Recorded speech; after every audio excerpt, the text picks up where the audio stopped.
know how my mind drifted into this topic, but seeing my birth certificate made me remember the first person that I ever met. And while I truly don't remember them, it was cool to meet them. Everyone in the house is sick and everybody's hanging around, so it's hard to record in there. So I had to head outside. Try and think about this. Who was the first person that you met in your life?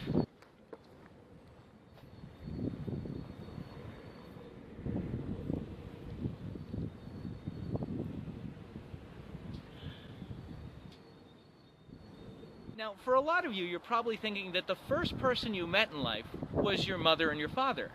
And technically, that's true. You got to know them on an in-depth basis. But the very first person you ever met in life would have to be the doctor that helped give birth to you. I found this piece of paper. And this piece of paper is actually my original birth certificate from 1980. It actually has the name right here of the doctor. I don't know anything about this man other than a name on a piece of paper. So much wind. Can I get a break? Like I'm trying to do a serious conversation for the blog here, nature. The very first person you're actually going to meet in life is the doctor that gives birth to you.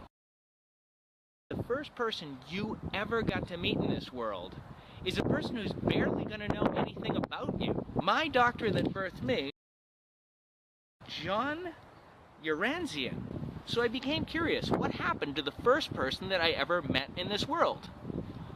My first friend on earth, I guess, is what I'm considering the doctor that delivered me.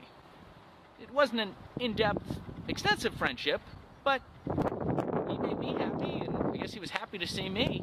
I went to Google to try and see where this doctor is now. Is this doctor retired? If I ever wanted to meet the first person I ever met in life, would I have the opportunity to meet them? Now, I wouldn't expect them to know who I was. I think it would be a really cool move if you say, hey, I know you don't remember me, and I barely remember you, but you delivered me 30, 20, 10 years ago. In some way, I'm sure it would make the doctors really value the work they do even more. Unfortunately, there's not always a happy ending in life.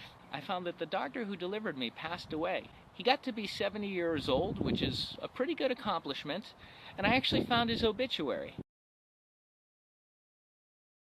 His obituary made it seem like he lived a great, extensive life and that he loved what he did, and he had plenty of family to love him and care for him in his final hours. John Uranzian isn't with us today, but John, if you're up there, I want to say, 35 years later, thanks for all you did. I appreciate you getting me into this world healthy.